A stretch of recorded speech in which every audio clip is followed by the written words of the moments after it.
Hello, good day. This is Group 3 of ARC 291, History of Architecture 2, scheduled for December 6, Wednesday, assigned to report about Ludwig Mies van der Rohe, a German-American architect famous for being one of the pioneers of modern American architecture. A man who escaped the clutches of the Nazi Empire to pursue his passion in architecture.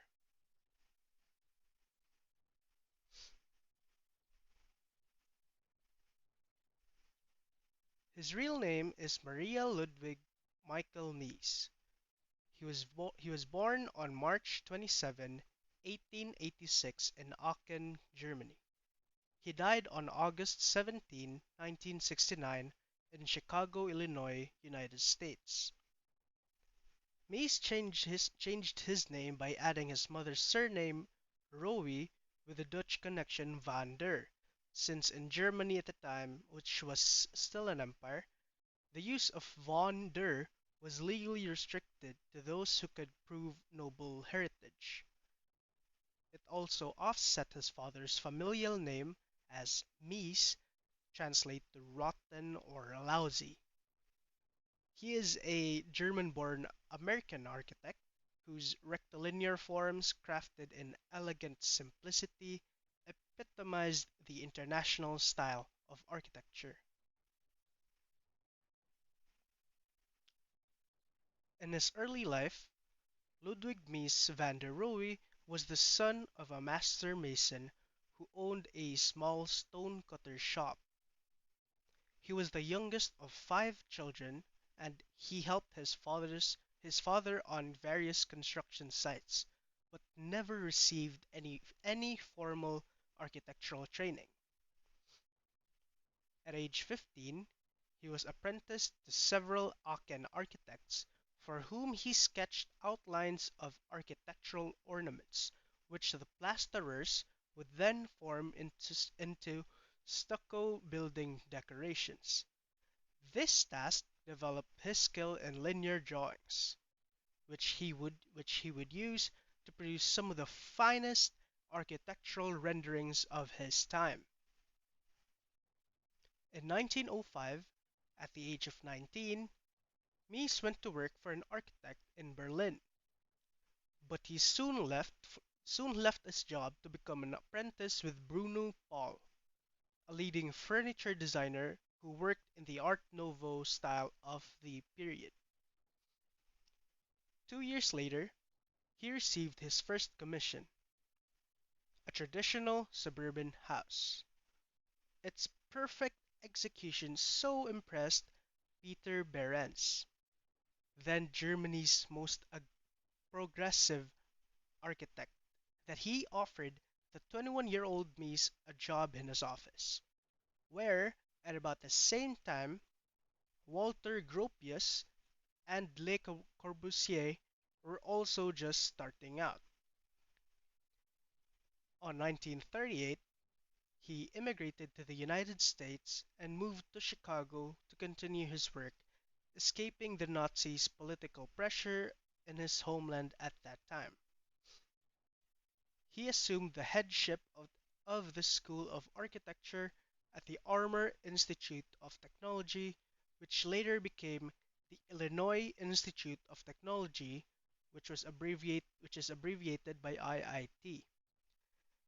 He spent the last 30 years of his life in the United States, during which he built more actively but went through fewer stylistic shifts. After having a short introduction and a lecture about Ludwig Mies van der Rohe's life, let's move on to his contribution to modern architecture. Starting off with his philosophy, in Mies's buildings, beyond merely affecting our lives, he endows them with a greater significance and beauty. The absence of any decorative treatment was fundamental. His designs of buildings radiated with confidence, rationality, and elegance of their creator. His designs of buildings were Free of ornamentation, his works confess the essential elements of our lives.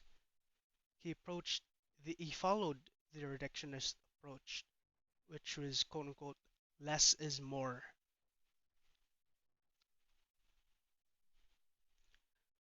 Moving on to his architectural style, Mies, like many of his post-World War I contemporaries, sought to establish a new architectural style, one of which that could represent modern times. Mises' architecture has been described as expressive of the industrial age. He created an influential 20th century architectural style with extreme clarity and simplicity. Moving forward with the features, his mature building made use of modern materials such as industrial steel and plate glass to define interior spaces. He strove forward, he strove toward an architecture with a minimal framework of structural order balanced against the implied freedom of unobstructed, free-flowing open space. He called his buildings quote unquote skin and bones architecture. Mies found an appeal in the use of simple rectilinear and planar forms, clean lines, pure use of color, and the extension of space around and beyond interior walls. Next is the his traditionalism to modernism. After World War I, Mies began, while still designing traditional neoclassical homes, a parallel experimental effort. He boldly abandoning ornament altogether, Mies made it a dramatic modernist debut with his stunning competition proposal for the faceted all-glass Frederiksberg skyscraper in 1921, followed by a taller, curved version in 1922 named the Glass Skyscraper. He joined the German avant-garde, working with the Progressive Design magazine, which started in July 1923. He developed prominence as architectural director of the Werkbund, organizing the influential Wiesenhof estate prototype modernist housing exhibition. He was also one of the founders of the Architectural Association Der Ring. He joined the avant-garde Bauhaus Design School as their director of architecture, adopting and developing their functionalist application of simple geometric forms in the design of useful objects. He served as its last director. Mies based his architectural mission and principles on his understanding and interpretation of ideas developed by theorists, critics, and critics who pondered the declining relevance of traditional design styles. He selectively adopted theoretical ideas such as the aesthetic credos of Russian constructivism with their ideology of quote unquote efficient sculptural assembly of modern industrial materials. In particular, the layering of functional subspaces within an overall space and the distinct articulation of parts appealed to Mies. The idea of replacing elaborate applied artistic ornament with the straightforward display of innate visual qualities of materials and forms found resonance with Mies. Moving forward with the significance, Mies pursued an ambitious, lifelong mission to create a new architectural language that could be used to represent the new era of technology and production. He saw a need for architecture expressive and of and in harmony with his epoch. He applied a disciplined design process using rational thought to achieve his spiritual goals. One notable way that Mies connected his buildings with nature was by extending outdoor plaza tiles into the floor of the lobby, synthesizing the exterior and interior spaces of this site. The device accentuated the effortless flow between natural conditions and artificial structures. This characteristic is often found in his large building projects, such as the Seagram building.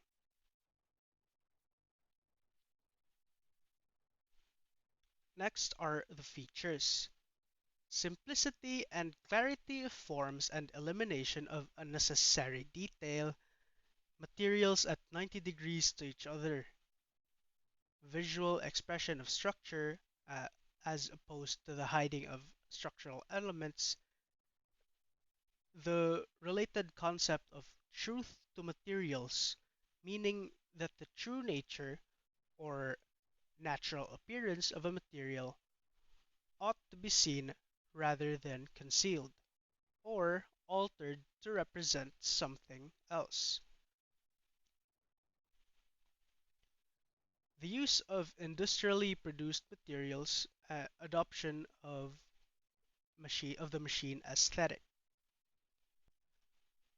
Moving on to the philosophy that less is more, his structural design emphasizes the rectilinear frame constructed of familiar building elements, including the wide flange beam, and Mies van der Rohe believed in creating friendly functional structures to serve people rather than just decorative structures to serve historical notions of artistic style. His focus on minimalism was expressed in his famous aphorism, less is more. By the late, by the late 1950s, the first signs of a mission school were beginning to appear, most noticeable in Chicago. But within a decade, this Miesian school had expanded to become a Chicago school to reflect the growing body of Chicago architecture, which was derivative but not directly imitative of him. Alright, so today I'll be providing you different trivias about Ludwig Mies van der Rohe. So the first trivia that we have is that Mies van der Rohe designed different types of buildings, including private residences, university buildings, art galleries, and high-rise structures. However, today, he is best known for his urban skyscraper and modernist architectural design. However, did you know that the very first commission that Mice had was a residential building, which is the Aloe Ryle House. This is located in Potsdam, Nubelsburg, Germany. So I'll be providing you a picture of the Aloe Ryle House. So as you can see here on the picture, um, you do not see yet any touches of the modernist architectural design, because for this structure or this building, this was designed at the age of 21 when he was employed, and he had not yet established his own practice, and he was still working as an apprentice to Bruno Paul. Moreover, for this structure, his client was Aloe Ryle. Aloe Ryle was one of the most significant figures at that time in German philosophy circles and also a university professor. So this structure, it was built in 1906, between 1906 and 1907. So due to this structure, Mies' work caught the eye of Peter Behrens, the nation's most capable architect and official designer for AEG, the German General Electric Company, and had offered Mies a job in his firm after seeing the house, and thus this had launched the career of Mies as an architect. So moving back to our um, PowerPoint, or to our next trivia, is that architect Ludwig Mies van der Rohe received any architectural degree, and he received a basic education in Catholic school until the age of 13, and then attended trade school for 2 years until the age of 15. After that, he trained with his father, who was a stonemason. Well, the Mies family wasn't wealthy, and they had lived a fairly comfortable life as middle class family, but he couldn't afford higher education. That's why he went to a Catholic school as a boy and then spent 2 years in trade school with the goal of joining his father's masonry business. He never went through any formal architectural training. Instead, he served as an apprentice to leading German designers and architects. Mies first worked at his father's stone carving shop. This job gave him a unique sense of materials, which showcased in his famous notable structures to be discussed later. And Mies' choice of materials included steel and glass, and this became known as the skin and bones architecture, with the steel in his design representing the bones of the construction, which were sheathed in a cover of glass. So next, trivia that we have is by the late 1930s, the Nazi regime in Germany had imposed restrictions on creativity. That's why Mies migrated to the United States in 1937. He then became an American citizen in 1944 and remained in the United States for the remainder of his life. So also during that year, in 1930, Mies became the director of the Bauhaus at the request of Gropius. He was the last director before the school was forcibly pressured to close by the Nazis in 1933. The Nazis gave Mies the chance to keep the school going only if the curriculum were readapted to the demands of the new state. That's why Mies had decided to close the school himself. So during also World War I, Mies served as an enlisted man, building bridges and roads in the Balkans.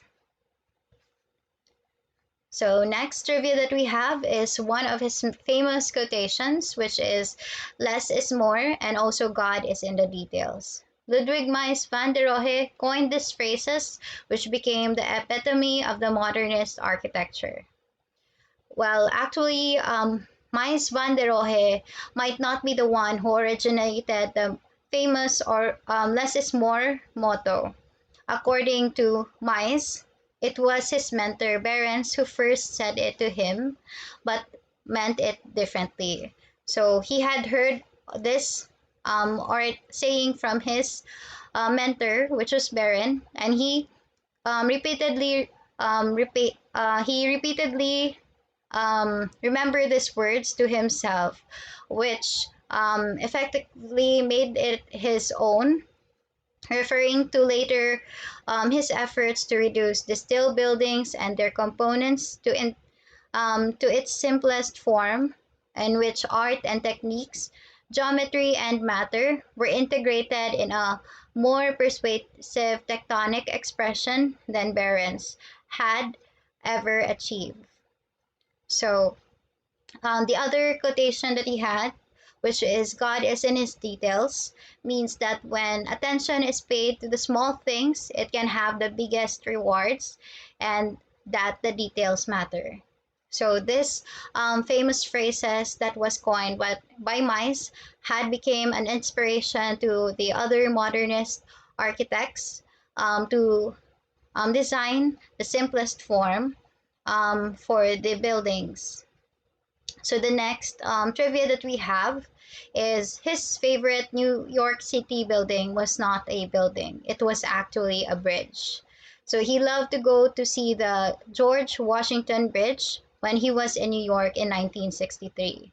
So once he saw the bridge, he declared that it is the most modern building in the city.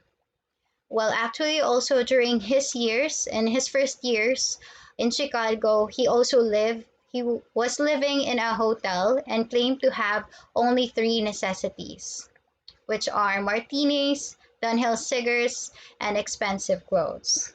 He is one of the most, he is one of the triumvirates of the international style. And lastly, for the trivia that we have is Ludwig Mies van der Rohe was a happy man.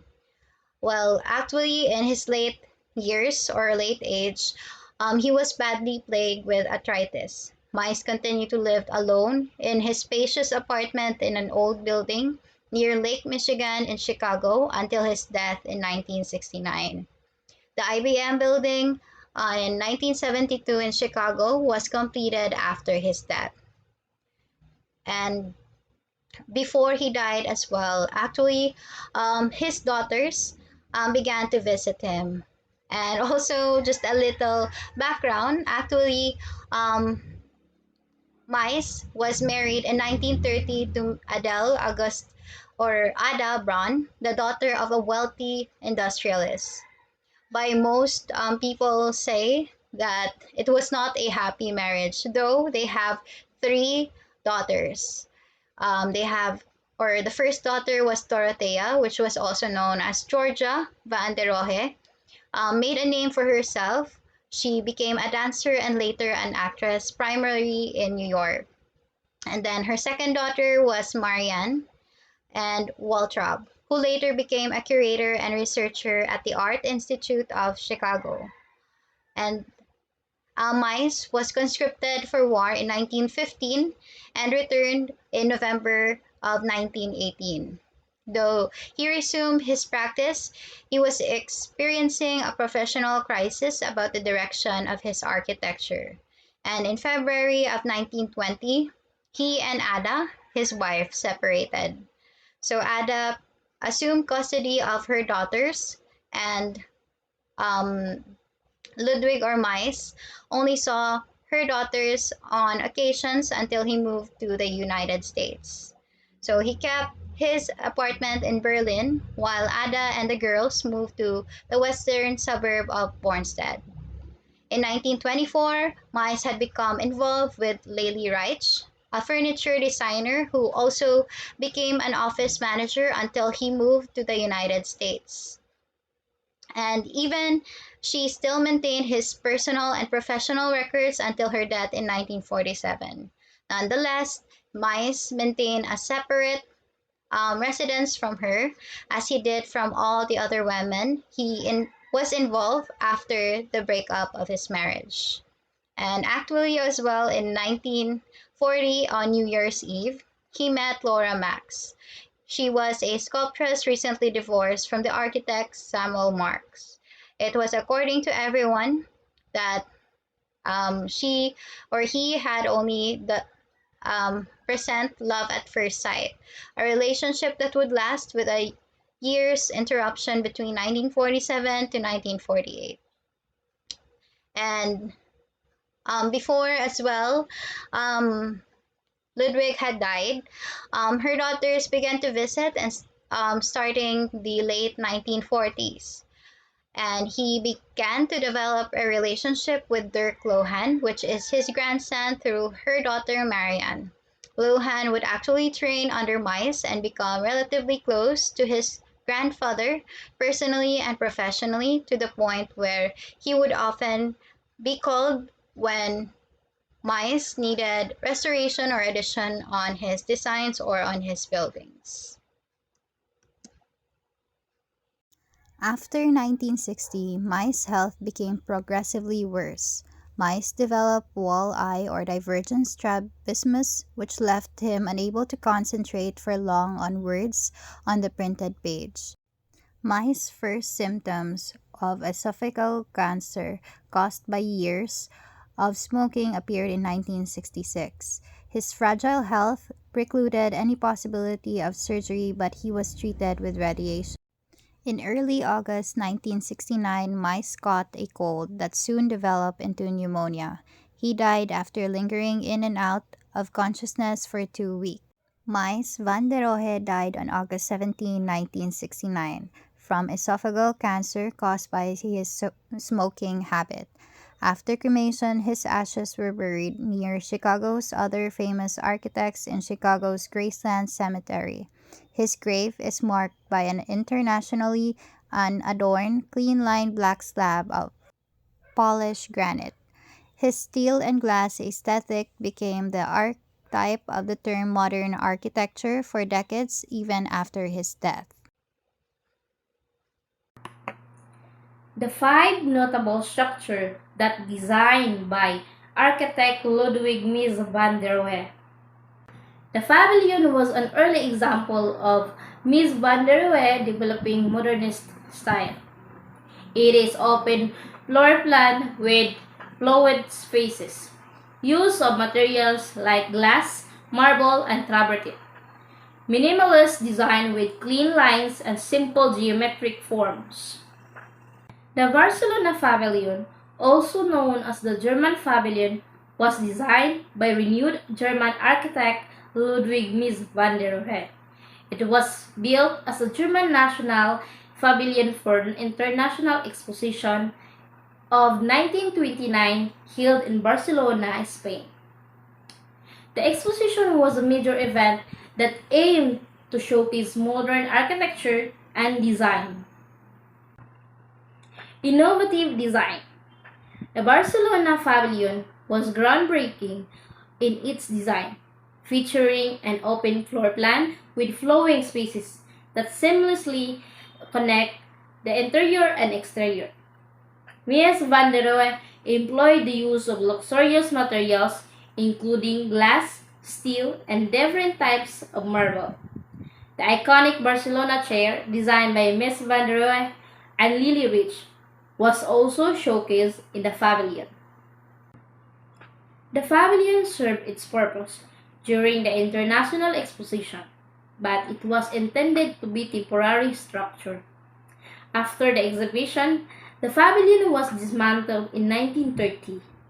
Despite its original design being intended for temporary use, the Barcelona Pavilion gained a significant recognition and influence over the years. In 1983, a group of Spanish architects led by Ignacio de Solia Morales undertook the task to reconstructing the pavilion on the same site where it stood in 1929.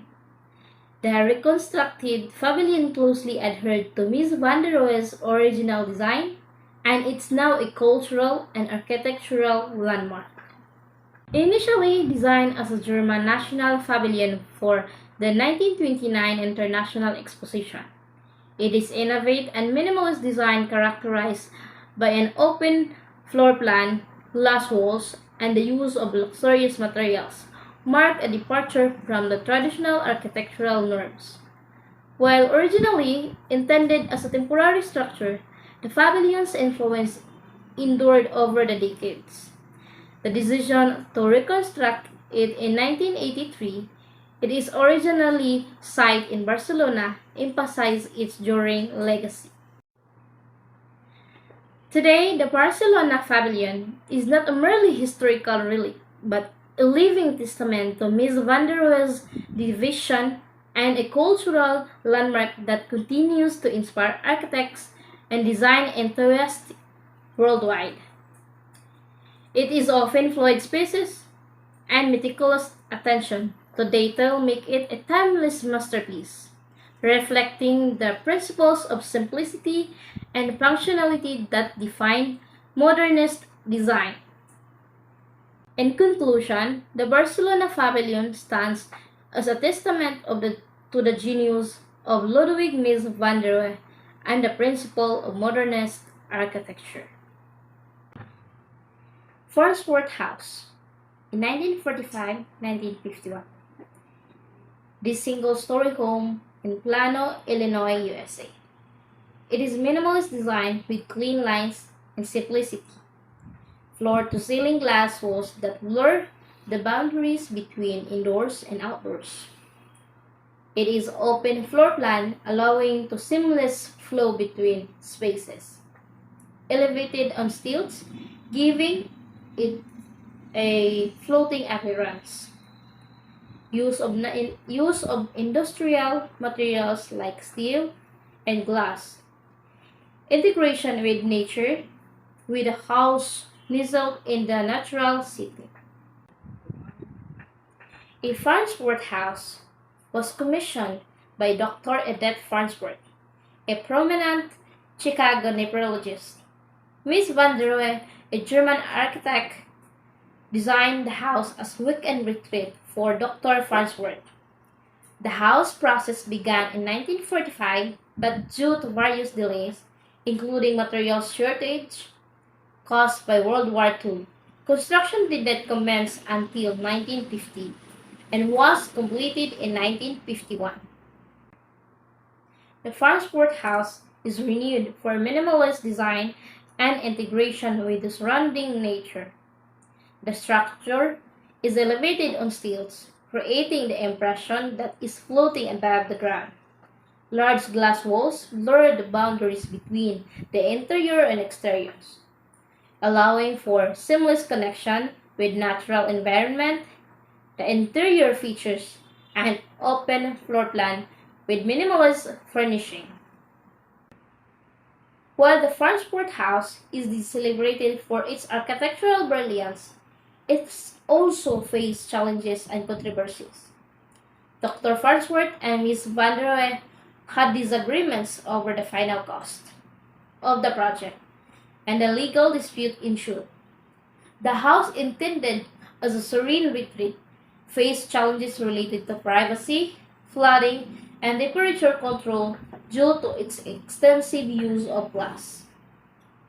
Dr. Farnsworth lived in the house for only a few years before selling it in 1972. The subsequent owner made modifications, including adding second floor trees. In 2003, the National Trust Historic Preservation acquired the Farnsworth House to ensure its preservation. It has undergone extensive preservation efforts to maintain its architectural integrity. Flooding, a recurring issue due to its location along the Fox River, has led to measures to protect the structure. The house is now a museum and a cultural landmark, allowing visitors to appreciate Mies van der Rohe's architectural vision. The Farnsworth House remains significant symbols of modernist architecture, showcasing Mies van der Rohe's commitment to simplicity, functionality, and harmony with natural surroundings. It stands as a testament to an enduring legacy of mid-20th century modernism. The next structure is Crown Hall in 1950 to 1956. College of Architecture at the Illinois Institute of Technology in Chicago, Illinois. It is minimalist design with clean lines and simple geometric forms. Use of steel and glass to create an open and transparent structure. Large open interior space with flexible layout. Emphasis on natural lighting and integration of indoor and outdoor spaces. Crown Hall is considered one of the Mies van der Rohe's masterpieces and quintessential example of his less is more, a design philosophy. It is exemplar of the international style and iconic representation of mid-20th century modernist architecture. The design Crown Hall is characterized by its open plan, supported by grid of steel columns. The exterior consists of simple rectangular backs with floor-to-ceiling glass walls, allowing to transparency and a sense of spaciousness. The absence of interior columns provides flexibility and space usage. Crown Hall is adaptability, changing educational needs. The flexible interior space allows for various configuration and uses, making it an ideal environment for design studios, lectures, and exhibitions. Crown Hall has received a widespread recognition for its architectural significance. In 2001, it was designated a National Historic Landmark. The building continues to serve as a symbol of architectural innovation and learning environment for students studying architecture and design. In conclusion, Crown Hall stands as a timeless testament of Ludwig Mies van der Rohe's brilliant modernist architecture. It is innovative design marked by transparency, adaptability, and commitment to simplicity has made it an enduring symbol of the Illinois Institute of Technology's campus. Recognized as National Historic Landmark, Crown Hall continues to inspire architects, serve as an educational hub for design disciplines, and uphold Ms. van der Rohe's legacy as pioneer of architectural innovation. To further continue as to what Grethel mentioned earlier, I will now be talking about the Seagram building. Here we have a sketch made by Jesse Flores. The Seagram building is located at 375 Park Avenue in New York City and stands as a quintessential example of modernist architecture. It is designed by the renowned architect Ludwig Mies van der Rohe in collaboration with Philip Johnson. The building was completed in 1958 and has since become an iconic symbol of corporate modernism. To talk about its facade, it has a minimalist and sleek facade that epitomizes the principles of the international style. The building rises 516 feet, which features a bronze and glass exterior that exudes simplicity and elegance. The facade is characterized by bronze I-beams that run vertically along the building's exterior, which provides both structural support and a visual rhythm. The use of floor-to-ceiling tinted glass windows further enhances the transparency of the building, allowing natural light to permeate the interior spaces. Next, to talk about its materials, one of the distinctive features of the Seagram building is its meticulous use of materials which are the bronze cladding. A departure from traditional steel not only serves a structural support purpose but also ages gracefully, developing a rich patina over time. With the use of high quality material, it reflects Mies van der Rohe's famous dictum, which is less is more. It emphasized simplicity and the beauty of natural materials. The combination of bronze and glass creates a harmonious balance between solidity and transparency, contributing to the building's timeless aesthetic. Therefore, we can conclude that the Seagram building remains an enduring symbol of modernist architecture, with its facade and materials reflecting the principles of simplicity, transparency, and a focus on high-quality craftsmanship. While its architectural impact on the environment may be indirect by today's standards, its legacy lies in inspiring subsequent generations of architects to provide and prioritize both aesthetic appeal and functionality efficiency in their designs. To further add information, did you know that the building has received prizes for its architectural impact? The city government gave the Seagram Company an award in 1963. This was done in recognition of the building's positive impact on the city's beauty. In 1965, the Municipal Art Society, also known as MAS, gave a bronze plaque to the building, terming the building as a modern landmark. Next we have the Villa Tugendhat. Here's a sketch made by Andre Cinco. This villa was constructed around 1929 to 1930. It was first constructed for elite couple Greta and Fritz Tugendhat.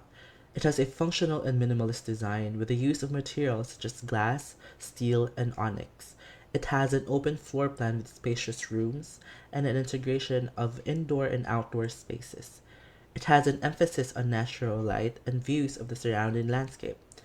But did you know that visitors will not find any decorative item or painting in the villa?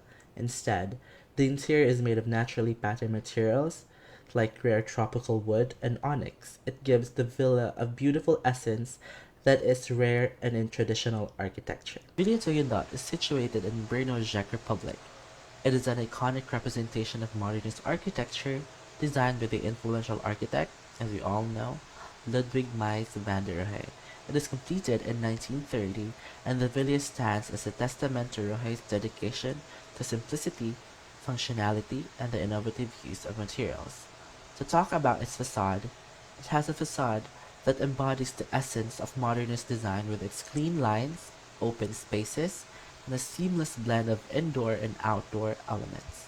The villa's facade is characterized by large glass panels that stretch from floor to ceiling, allowing abundant natural light to flood through the interior spaces. The use of glass is not only used to create a visual connection between the inside and outside, but also it contributes to a sense of transparency and openness. One of the most striking features of the facade is the incorporation of a movable glass wall on the ground floor. This innovative feature enables a seamless integration of the garden and terrace with the living spaces, providing residents with a unique and flexible living experience. The exterior is marked by a flat roof, which emphasizes horizontal lines and a sense of horizontality, a characteristic feature of Mies van der Rohe's work. Next, to talk about its materials. Rohe's commitment to the principle of less is more is evident in the careful selection of the materials for Villa Tugendhat. The primary materials used in the construction of the villa includes steel, reinforced concrete, and onyx for the interior. The steel frame that supports the large glass panels, allowing for expansive, unobstructed views and creating a sense of weightlessness. The use of reinforced concrete not only provides structural stability, but also allows for the creation of open and flexible interior spaces. The minimalist color palette, dominated by white and beige tones, complements the transparency of the glass, creating a serene and timeless aesthetic. In conclusion, Villa Tugendhat stands as a masterpiece of modernist architecture, with its facade and materials playing a pivotal role in defining its unique identity. The extensive use of glass and the incorporation of innovative features such as the movable glass wall reflect Mies van der Rohe's commitment to breaking down traditional barriers between interior and exterior spaces. The careful selection of materials that emphasizes simplicity, functionality, and a harmonious integration with the surrounding environment. Villa Tugendhat remains a source of inspiration for architects and admirers of modernist design, showcasing the enduring impact of thoughtful material choices and innovative facade design on the overall aesthetic and functionality of a building.